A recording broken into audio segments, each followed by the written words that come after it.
숲에서 길을 찾아드립니다. 이슈 일수 숲의 설가 쿱니다. 안녕하세요. 저는 안녕하세요. 스텔라입니다. 네, 쿠. 우리 오늘의 주제는 너무 극한 자본주의 시대 이런 표현이 있는데 들어보셨어요? 그냥 자본주의 말고 극한 자본주의. 요즘에 보면은 막 엔잡러 그리고 본캐, 부캐 이런 얘기 되게 많잖아요. 네. 제 주변에도 보면 뭐 이제 회사를 다니면서도 저녁에 스마트 스토어 이렇게 하시는 분들도 있고 아니면 뭐 아침에 약간 10시 출근해서 그전에는 주식하는 이런 분들도 있어요. 이게 다 극한 자본주의 시대이기 때문에 이런 모습들이 많이 나타나는 것 같은데요. 그 반대지. 그래요? 그런 모습들이 많이 나타나는 걸 이름을 붙여서 극한 자본주의다 이렇게 붙인 거죠. 순서가 바뀌었군요. 그렇죠. 그래서 쿠도 그러면은 지금 이 시대가 굉장히 좀 많이 극에 치닫다라고 이제 그렇게 많이 느끼시는 편이실까요? 그럼 또 철학적인 뭐 극과 극이 통하니까 네. 네, 극적인 삶을 사는 사람들이 많죠. 극한 직업도 있고 극한 스포츠도 있고 극한 자본주의까지 있네요. 그러면 예를 들어서 제 주변에 보면은 평일에는 열심히 회사에서 일을 해요. 일을 하면서 이제 스마트 스토어를 운영을 하는 거예요. 벌써 제품을 1,500개나 올렸다고 하더라고요. 평일에 그렇게 열심히 일을 하는데 그런 투잡은 언제 하냐? 라고 물어봤더니 평일에는 평균 2시간. 주말에는 한 8시간씩 해가지고 굉장히 많은 시간을 거기에 쓰고 있었어요. 그런 모습에 대해서는 혹시 어떻게 느껴지실까요? 재밌겠네요. 재밌으니까 하겠죠.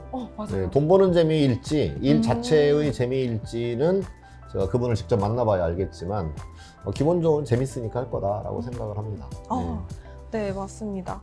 그분에게 제가 이제 물어봤어요. 왜 그렇게까지 하냐라고 물어봤더니 곧 있으면 이제 여자친구랑 결혼을 해야 하는데 요즘에 집값이 너무 많이 올라서 이 높아진 집값을 내가 어떻게 이렇게 준비를 해야 될까라는 고민을 하다가 내가 하나의 잡으로는 안 되겠다 해서 2개의 잡은 적어도 해야겠다라는 생각이 들어가지고 그렇게 열심히 사이드 잡으로 일을 하고 있더라고요. 그래서 그런 면이 한편으로는 좀 힘들겠다라는 모습이 보였는데 몇 개월이 지나고 나서 잘 된대요.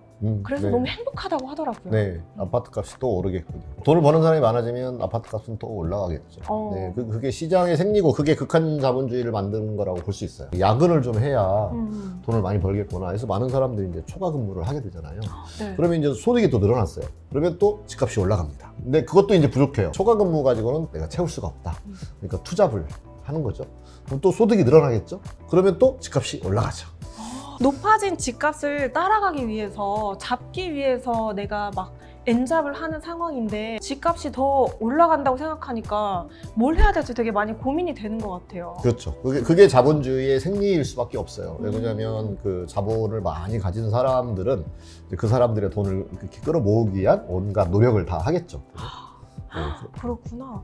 그러면 요즘 시대에서 나오는 표현 중에 물론 미국에서는 1990년대부터 이 표현이 되게 많이 활발하게 쓰였는데 우리나라에서는 최근 몇 년 전부터 파이어족이라는 표현을 쓰기도 해요. 잠깐 설명을 드리자면 파이어족은 이제 40대 초중반에 나는 은퇴를 하겠다. 은퇴를 꿈꾸는 사람들이고 이 사람들은 그때까지 최대한 자본을 많이 벌어들이고 모아서 그 이후에는 이제 경제적 자유, 독립을 누리는 그런 삶을 살고 싶어하는 딱 그런 나네. 사람들이에요. 쿠예요? 네, 제가 49세에 딱 퇴직을 했잖아요. 파이어드 된 건 아니고 네. 제가 스스로 냈죠. 오. 그럼 저는 그때 자본을 축적하고 있었어요. 지적 자본을 축적했죠. 그래서 자본이 꼭 돈만 자본이라고 생각할 필요는 없어요. 지식을 잘 쌓으면 그 지식이 나중에 이렇게 수익을 낼 수 있는 그런 자원으로 쓰일 수도 있죠. 얘기를 하고 보니 제 자랑을 한 것 같아서 죄송합니다. 그럼 쿠가 진짜 요즘의 파이어족처럼 49세 때 이렇게 탁 사표를 내면서 나왔잖아요. 그런데 지금 왜 쉬지 않고 여유롭게 이렇게 인생을 즐기면서 크루즈 여행도 다니고 이렇게 할 수가 있을 텐데 왜 지금까지 이제 계속해서 경제적 활동, 사회 활동을 하고 계시는 걸까요? 그게 재밌어서 한다고 그랬잖아요. 아까 네. 투잡도 그렇고. 저는 일이 재밌으니까 하는 거죠. 어렵게 돈을 벌어서 여행을 가는 사람은 여행이 재밌으니까. 저는 일이 재밌으니까 계속합니다. 그래서 이런 파이어족들 중에서 나는 이제 은퇴를 하기 위해서 이렇게 열심히 일을 하고 돈을 모으고 벌 거야 이렇게 하는 사람들 중에서 지금 삶을 굉장히 힘겹게 사는 분들이 또 있어요. 되게 괴롭게 살면서 하루에 막 내가 이렇게까지 20시간을 일해야 돼? 수많은 고민 끝에 사는 사람들이 있는데 이런 분들을 보면 인생을 즐기면서 사는 쿠는 어떤 생각이 드실까요? 자본주의 사회잖아요. 자본이라는 게 돈을 축적한 거잖아요. 네. 무언가는 축적을 해야 돼요. 그래야 그 축적을 한 것이 생산수단이 돼서 자기의 어떤 직접 노동을 좀 해방시킬 수가 있는 거죠. 저 같은 경우는 지식을 좀 축적을 했다 이런 말씀을 드렸잖아요. 네.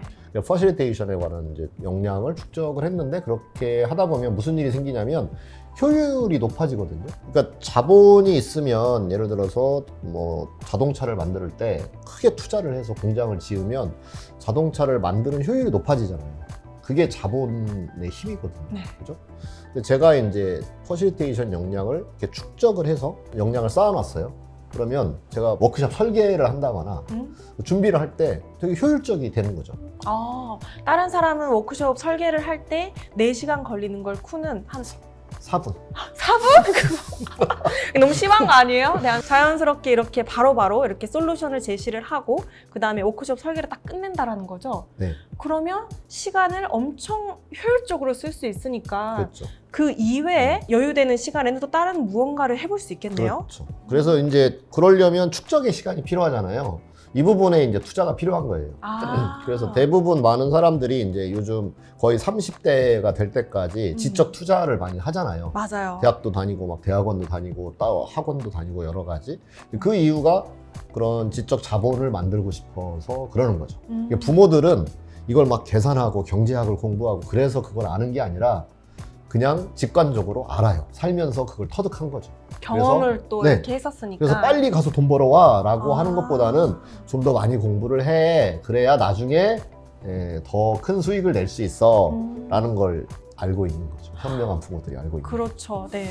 그러고 보니까 저도 고등학교 때 저희 부모님이 해주셨던 말이 조금 생각이 나는 것 같아요. 너가 대학교를 가고 싶어 하는지 안 가고 싶어 하는지는 모르겠지만 너가 앞으로 어린이 된 그 시대에는 대학교를 졸업하는 건 마치 부모 세대가 고등학교를 졸업하는 것처럼 굉장히 당연한 일일 거다라는 얘기를 해주시더라고요.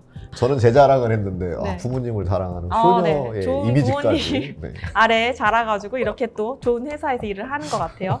하나만 더 예를 들어볼게요. 예를 들면 PPT를 우리 많이 쓰잖아요. 근데 PPT를 조금 배워서 이제 매번 효율 없이 쓰는 사람이 있어요. 그런데 축적의 시간을 투자한 사람은 네. 핫키 이런 걸 막 다 배우는 거죠. 그런 네. 걸 배워서 하면 효율이 높아져요. 근데 네. 그걸 배울 때까지는 실제 일을 못 하잖아요. 네, 배우는 맞아요. 시간 때문에. 그러니까 빨리 이제 뭐라도 만들고 싶고 이렇게 하다 보니까 그때 가서 이 축적의 시간을 충분히 두지 못한 사람은 계속 효율이 떨어지는 거죠. 이게 뭐 엑셀이든 포토샵이든 다 마찬가지. 맞아요. 그래서 그 앞에 시간을 좀 투자해서 돈을 투자하는 거나 시간을 투자하는 거나 그게 그거죠.